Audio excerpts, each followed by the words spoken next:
Почитувани гледачи, вие сте со регионалните вести на телевизија Кис Именада. Во нив ќе гледате. Самохрана мајка со 2 деца бара помош од хуманите луѓе откако по пожар останаа без покрив над глава. Граѓаните на Тетово сметаат дека пописот на населението треба да се спроведе.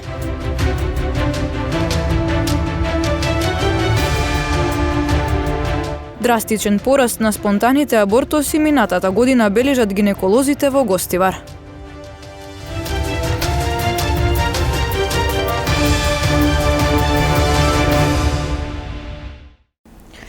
Четириесетгодишната Џемиле Хорман од Гостивар со 2 мали деца остана на улица, откако станот целосно изгоре во пожар.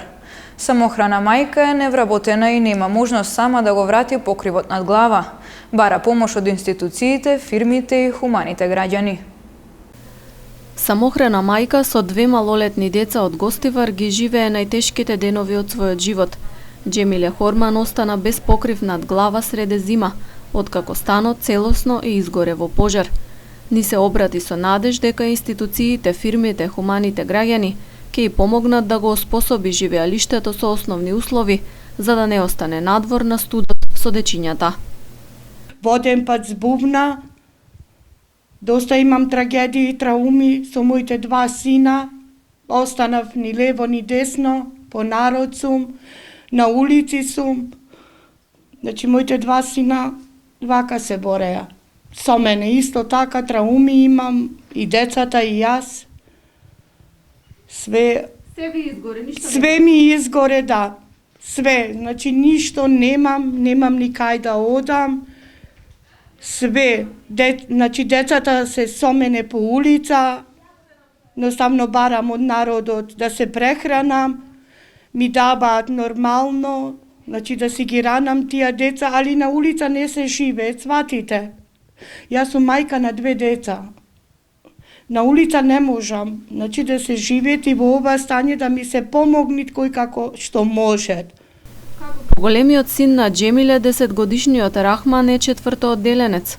По пожарот не може ни да се вклучува во онлайн настава затоа што во огнот му изгорел и телефонот преку кој учел. Ова храбро дете поминало страшни моменти кога се запалил станот. Во тие моменти таму бил и неговиот чичко, братот на Џемиле. Ја беше тука дома, со мајка ми, значи. Мајка ми дојде до тука, до собата, не пробери мене на брат ми. И тоа му збумна на мајка ми во стомакот. Мајка ми се изгоре, почна да пискат. Зеде дајџо ми, мајка ми зеда кофе од тоалетот, со вода. Да истура, не се угасна, креветот се фате ништо. Мене на брат ми не дигна, значи, за да излеземе наво. Излеговме на балкон и мајка ми почна, значи, да викат. Мајка ми има астма, се гушит. Дајџо ми што има за гушење, све. И ја исто. И после тоа викаше, дојде пожар, среќа што имаше 20 луѓи таму пред зграда. Имаше. А да немаше, цела зграда ке се запалише, дека мајка ми викаше. Во станот Џемиле со своите деца живеела последните 3 години, а е добиен како подарок од косовскиот хуманитарец Халил Кастрати. Тој го забележал малиот Рахман како игра фудбал, а откако разбрал дека децата со самохраната мајка живеат во мизерни услови, им купил стан. За жал, пожарот што се случи минатиот месец го врати ова семејство во канџите на бедата. Секој што сака да им помогне може да ги исконтактира на телефонскиот број 071 695 640. Парични средства може да се уплатат на сметката што ја гледате на екранот. Речиси 1 година угостителите се соочуваат со константни рестрикции, често се менуваат одлуките и за ограничување на работното време. Угостителите велат кај граѓаните се уште постои страв, особено на удар се оние кои мора да плаќаат и кирија, а тоа е голем процент од угостителските објекти, смета еден од најискусните угостители во Тетово, Ненад Петровиќ. Први, но и се уште на удар. Угостителскиот сектор од самиот почеток на пандемијата е најпогоден во однос на воведувањето рестриктивни мерки. Постојаното менување на ограничувањата на работното време се дополнителен проблем и за угостителите и за клиентите. Речиси една година угостителите се соочуваат со загуби. Велат помошта од државата е само насочена кон задржување на персоналот. Голем процент од угостителите мораат да ги покријат и трошоците за кирија. Све помошта што се дава, државата што дава е добро дојдена од една страна, ама тоа е само за персоналот. Да мене ме заштити, уствари не ме заштитува мене, него го остава персоналот на работа. Ако немало помош таква, дали било ја или многу од моите колеги, тој персонал би го избркале дома. Зошто? Затоа што не може да го плати. Никој свесно не може да влага у негатива. Значи, прво што страда е персоналот или намалување на трошкови у економија. Прво е тоа. Не излезе никој, дали од економска страна, дали од финансиска страна, у тој дел, фирмите да ги помогне малку. Зошто? Затоа што над 95%, дали било угостители или кој да е, работа под кирија. Никој не се најде у фелата, у економијата и у финансиите да помогне за тој дел на собствениците да им помогне. Најголемиот проблем у секој приватен сектор е одливот на кирија, што тебе месечно ти е морал, сакал, не сакал. На први ти мораш да платиш кирија. А 95% па ќе кажем, приватниот сектор работа под кирија. Промени се забележуваат и во бројот на гостите. Повозрастните лица избегнуваат посета на ресторани и угостителски објекти. Помладите излагаат, тие посериозни луѓе има многу страв. Генев и ги нема. У овој дел на угостителството, у рестораните, бизнис секторот, ние сме многу директно инволвирани со приватниот сектор, што работа, значи, у нашиот град, например. Ако бизнисот од другата страна, значи не збориме за угостителството, него општиот бизнис, се завршува на крај, успехот во бизнисот се завршува у ресторанна ручка, на деловен ручик. Тие деловни ручици ги нема сега. Тоа ми е показател мене дека економијата и бизнисот е на стаклени ноги. Секој протокол е изгласен, го почитувам. На 90% ја мислим дека се почитува тој сектор. Ја мислим дека треба да се врати времето. Се врати до 11 сати, ја мислим дека би било идеално. Угостителите забележуваат дека и покрај тоа што има низа други сектори кои подразбираат фреквенција на голема маса на луѓе, продолжуваат со непречена работа и протоколи, додека угостителскиот од самиот почеток е подложен на константни рестрикции. Пандемијата го зголеми бројот на спонтани абортуси во Гостивар. Во 2020 година скоро двојно повеќе трудници несакано ги загубиле бебињата, споредено со претходната година. Драстичен пораст на спонтаните абортуси минатата година бележат гинеколозите во Гостивар. Речиси двојно повеќе трудници несакано ги загубиле бебињата споредено со 2019-та. Ковид пандемијата има најголемо влијание врз ваквите црни резултати, сметаат лекарите. Нередовните прегледи поради страф од вирусот, стресот, па и самата болест ги наведуваат како едни од најчестите причини за спонтаните абортуси. Бројот на спонтаните абортуси е, кажи речиси, двојно поголем 2020 за разлика од 2019. Сега ако ме прашате во што се должи тоа, најверојатно неможноста на тие пациенти, пазејќи се од ковидот или од други причини, или несовесни пациентки, не одење на време кај матичен гинеколог, или можеби стресот од пандемијата, па такви сме имали и пациенти кои биле заразени со ковид, па морале по некаков начин да прекина бременоста. Тие се милион причини, ако ме прашате, но сепак, како статистика, го имаме покачено бројот на спонтанните аборти. Податоците од гинеколошко-акушерското одделение во Гостиварската болница покажуваат дека претходно се регистрирале по 30 спонтани абортуси на годишно ниво. Лани таа бројка надминала 55. Возраста на трудниците обично се смета за ризик фактор, но во ланските случаи не била потврдена поврзаност. Лани сме имале, мислам 2019 сме имале некаде 30-32-3 пациентки со мисет аборшн или спонтанни аборти. 2020 сме имале 55 до 60.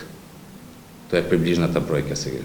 Тоа нема некоја разлика во годините, но статистички земено нормално дека кај повозрастните пациентки може да се случува тоа, но таа бројка нема некоја улога со возраста на пациентките. Не можеме да ги поврзаме тие двете фактори. Контролите кај матичните гинеколози трудниците би требало да ги прават редовно еднаш месечно. Контролните прегледи се особено важни за жените со ризична бременост, нагласуваат лекарите. Што се однесува до заштитата од коронавирус кај идните мајки, гинеколозите препорачуваат почитување на општите мерки, како и внесување на доволно витамини, овошје и зеленчук за зајакнување на имунитетот. Што велат тетовци за спроведување на пописот во април годинава? Повеќето сметаат дека треба да има со почитување на здравствените протоколи за заштита од COVID-19. Слушнете ги нивните мислења.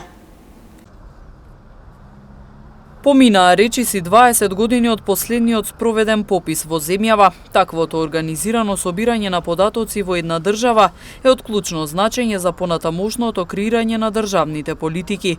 Од власта најавуваа спроведување на пописот согласно стандардите на Обединетите нации и Европа, но земјава и светот се соочуваат со уште еден глобален и сериозен проблем – пандемијата со COVID-19. Што мислат граѓаните на Тетово по ова прашање? Дали треба да се спроведе пописот во време на пандемија? Обавезно.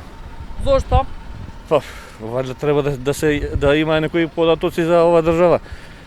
Мора да има попис. Нема веќе 20 години скоро што нема попис. Мислите дека може безбедно се спроведе процесот со оглед на? Мислим дека безбедно може. Треба да се спроведе пописот? Да, Зошто? затоа што има потреба, тоа е обврска према граѓаните и државата. А мислите дека би бил безбеден процесот со оглед на состојбата со вирусот? И тоа мислам да. Мислите дека може под заштита, така? Може. Како и изборите? Така е. Треба како? Зошто? Зошто? Па да се видиме колку сме, што сме. Мислите дека е проблем тоа што повеќе од 20 години немало спроведено попис во држава? Како не? Видите цел свет што работи како работи. А ќе биде безбеден според вас процесот со оглед на вирусов состојбата? Сега треба да се одложи. Многу појаки од нас го одложи. Ние прво немамо вакцини, не знаеме што ќе биде, како ќе биде со нас. Треба да се спроведе. А мислите дека ќе биде безбеден процесот со оглед на вирусов и состојбата? Па, со заштита може. Не е баш кој знае што. Па веројатно би се решило. Да видиме колку нас што има во свака популација, не?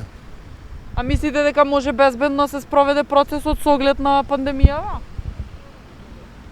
Па веројатно. Веројатно би требало. Треба сега попис, вистински попис, да се регистрираат тачно луѓе и стамбан, се што. А мислите дека ќе биде безбедно заради вирусов? Може да се спроведе? Тоа е за питање. По моје не. Зошто? Така размислувам јас. А мислите дека ако се спроведе дека би било безбедно? Заради тоа, не заради пандемијата, неправилности. Заради тоа највише. Од опозицијата имаше низа реакции, но и предлог пописот да се спроведе по електронски пат. Според најавите, би требало да се одржи во месец април. Целта на таквото собирање податоци е да се даде реална фактографска слика за состојбата во државата. Државен инспекторат за животна средина ја промовираше платформата Пријави загадување во 2 чекора. Граѓаните можат да пријават загадување преку нивните социјални мрежи и адреси или на веб страницата на инспекторатот, што значително го олеснува процесот на брзо добивање и евидентирање пријави и навремено реагирање од страна на инспекторите. Пријавувањето ќе може да оди во 2 чекори. Првиот чекор е кога ќе ја изберете алатката со која што сакате да ни пристапите, а тоа е нашата Facebook страна, преку Messenger, преку нашиот имејл, каде што на специфична имејл адреса можете да пријавите загадување, преку нашата веб страна исто така има специфичен простор за пријавување на алатката и имаме една карта на загадувачи која што во моментот е се уште во нацрт верзија, меѓутоа таа и засега има доволен број на загадувачи каде што може граѓаните да се ориентираат и да видат на таа локација каде што забележале неправилности, да посочат потенцијално од каде доаѓа загадувањето. Значи, што добиваме со оваа алатка? Добиваме можност да веднаш на директен начин комуницираме со граѓаните, да бидеме транспарентни, како што тоа граѓаните го бараат, да имаме поефикасност, увид, подобар увид во надзорите што ги врши нашиот инспекторат и подобра координација со овластените инспектори. Ќе добиете соопштение и ќе ги видите во тоа соопштение линковите до овие упатства за граѓаните како да пријават загадување, за да може граѓаните на вистина да добијат доволна информација за да пријавувањето кое што ќе го достават до инспекторатот да може да биде процесирано и да добијат информација за нашето постапување. 2 случаи на физички напади врз малолетници пријавени во полиција. Во билтенот информации за повреден пешак, акциски контроли и друго. 43-годишник од Гостиварско Здуње вчера во СВР Тетово пријавил дека претходниот ден околу 21 часот и 30 минути во Гостиварска 7 зона неговиот 17 годишен син физички бил нападнат од повеќе лица, од кои 2 лица од порано ги познавал и имал меѓусебни недоразбирања. Вчера и 43 годишна гостиварка пријавила дека на улица Никола Парапунов во Гостивар нејзиниот малолетен син физички бил нападнат од едно лице од Гостивар. Во двата случаи се преземаат мерки за расчистување и документирање.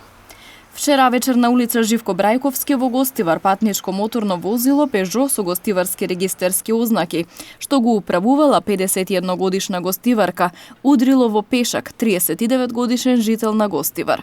Повредениот пешак е пренесен во Гостиварската општа болница за укажување лекарска помош. На местото на незгодата увид извршила екипа од одделението за внатрешни работи Гостивар. Во полицијата вчера 67 годишен гостиварец пријавил каснување од куче скитник. На регионалниот пат Тетово-Волковија вчера полициски службеници на СВР Тетово запреле патничко моторно возило Форд Мондео без регистерски ознаки, што го управувал 63 годишникот Кавадаречка Марена, инаку собственост на жител на Гостиварска Долна Бањица, а кое не било регистрирано повеќе од 6 месеци. Возилото е времено одземено. По документирање на случајот против возачот ќе следува соодветен поднесок. Од СВР Тетово информираат и за спроведена сообраќајна акциска контрола за алкохол на поширокото полошко подрачје вчера од 17 до 23 часот, во која вкупно биле откриени законски санкционирани 5 возачи во Тетовско, кои ги управувале возилата под дејство на алкохол. Сите се исклучени од сообраќај, времено им се одземени возачките дозволи и изготвени им се соодветни поднесоци. При контролата исто така откриени се 15 други видови прекршоци, кои адекватно биле санкционирани. Полицијата продолжува да казнува и лица кои не носат заштитни маски, па така во текот на изминатото деноноќие на вкупно 46 лица, од кои 31 во Тетовско и 15 во Гостиварско, изготвени им се прекршочни платни налози, согласно член 6 од соодветната владина уредба.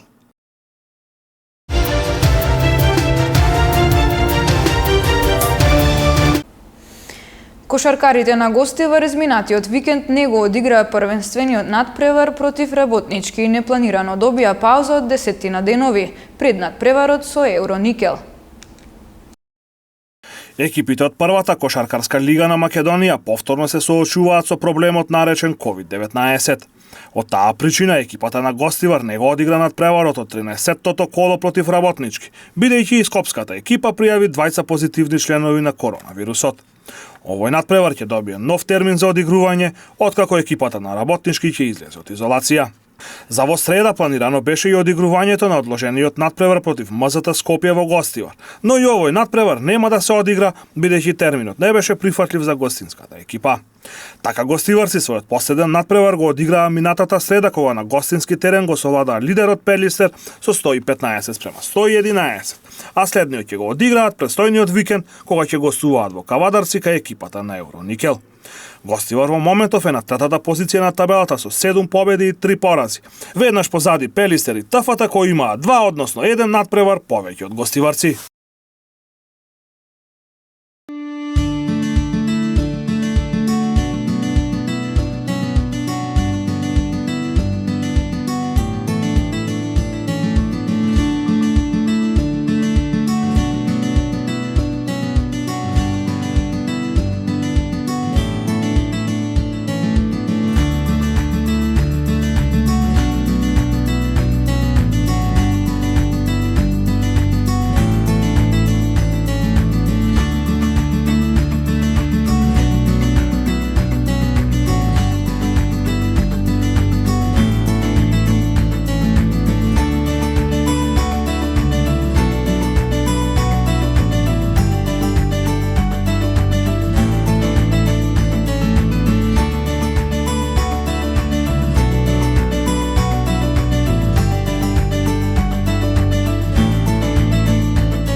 Почитувани гледачи, тука е крајот на вестите. Ви благодариме на вниманието и пријатно.